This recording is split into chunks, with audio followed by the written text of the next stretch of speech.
G'day battlers, and today we are diving back into the Go Battle League to take a look at the Color Cup Great League Edition that is going to be running from January 8th through to January 22nd. Now, the first week is alongside Ultra League, but the second week is really where you want to focus because it has Master League in there, which means that Stardust rewards are multiplied by 4. So definitely the week to grind if you want to get that Stardust. Now, what is the Color Cup Great League Edition? It is a very simple meta. There are literally just 4 typings involved. It is Fire, Water, Grass, and then Electric is thrown in just to spice things up as well. So pretty obvious how the sort of main 3 type matchups are going to go, and we'll just really look at how it all works out. But yeah, without further ado, we'll just jump straight into it. But if this is interesting content to you, if it's useful, if you want these meta simplified videos to come into your subscription feed for every meta, please do go ahead and subscribe and support the channel. So I appreciate that, but let's jump into the meta. And of course, we gotta get our screenshot for the thumbnail. So we have 5 main groups on the graphic, and we have a few more Pokemon that are probably going to be important that we'll talk about towards the end of the video as well. But let's start off on main graphic. So we have 5 groups again. We've got the fire types, we have the grass types,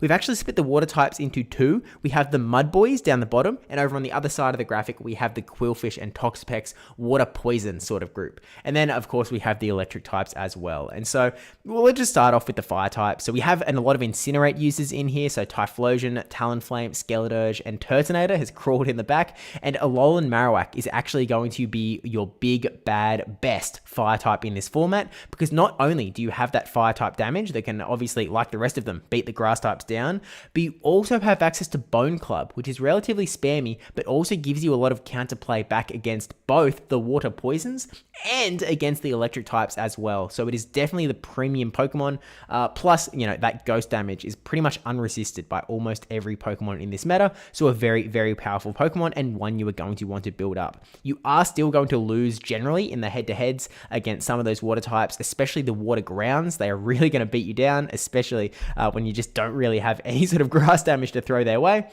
And generally, some of the electrics can potentially have a chance of beating you as well. For example, Morpeko has that dark type Aura Wheel half the time, which is obviously going to do a lot of damage to Alolan Marowak. I mean, even the electric type Aura Wheel does a lot to Alolan Marowak. But yeah, some of the fire types don't do as well against some of the electric types, so that one's a little bit strenuous. But across most of the other matchups, it's pretty straightforward. We'll move on to the grass types. So we have Superior, Trevenant, Credilli, Abomasnow, and Jumpluff. Very varied, and they all are very much side grades of each other, so you really will want to do a bit of a deep dive to see which grass type you want to use.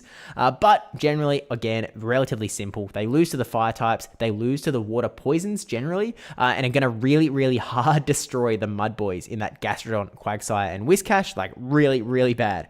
Electric types aren't very great for them. Generally, Emolga and Zapdos, because they have the flying typing, will be quite good into the grasses. Sorry, Abomasnow has a little bit of counterplay because it does have that Powder Snow Weather Ball damage. Morpeko actually is generally beaten by the grass types though. So even though the arrow is pointing from the electrics to the grasses, Morpeko is usually going to lose that one, but again, because it is so powerful with its Psychic Fangs Aura Wheel moveset, you are still going to lose that as the grass types every now and then. So something to keep in mind, but we'll then, again, moving on to the Mud Boys. Good matchups into the fires, bad matchup into the grasses, good matchup into the poisons, and generally good matchups into the electrics as well. Even though 2 of the electrics on this graphic have the flying typing, generally the Mud Boys are actually still going to be able to win out just because they have that resistance built in, and they just, you know, are really able to put the pressure on and just add up a lot of neutral damage to those electric fires. Morpeko is a lot easier. You do a lot of damage to Morpeko, but again, Morpeko, if you know, are down shields or something, all of a sudden, Morpeko is going to be a real burden for you, and you are not going to do well.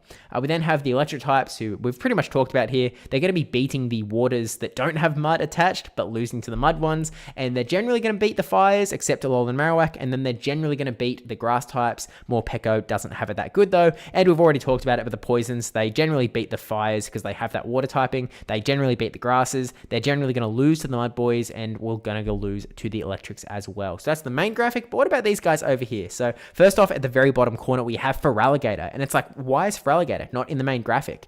To be honest, it's not as good as it is in the Open Great League, but it is still a very strong Pokemon here. As soon as you give it a Feraligatr a little bit of an energy advantage, you safe swap into it, you are going to have a really good time against pretty much the entire meta. Whether you run Crunch or Ice Beam is your prerogative. Obviously, Ice Beam gives you that better counterplay into Grass swap-ins, but Crunch is going to give you that really powerful move against the other water types that are otherwise going to be resisting both of your charge attacks. So really, up to your preference on that one. Chargebug and Stunfisk are two alternative electric types. Chargebug gives you a lot of coverage into those grasses and also generally a very interesting Pokemon. Not as bad into the Mud Boys as some of the other electric types, and so it could be an interesting one to play with. You are going to be really weak to the fires though, which is actually the main reason why I didn't put it on the main graphic. Stunfisk actually has really good matchups into the fire types, but you are going to have really bad matchups into the grass types and not as good play into the water poisons either, but is very fun Pokemon and recently came top 2 at the Perth Regional Championships as well from They Love Jai. Now we also have Walrein as another pick that could be interesting as a water type that doesn't really fit into either the water poison or the water ground mold, and you are generally going to have a better time into those grass types because obviously, right? You've got the ice type, you've got grass type, you have to be pretty careful, but you really have some interesting coverage across the entire meta. Like you can hit the poisons with Earthquake, the fires with Earthquake, the electrics with Earthquake, and then ice for the grasses as well. So it is a very interesting Pokemon.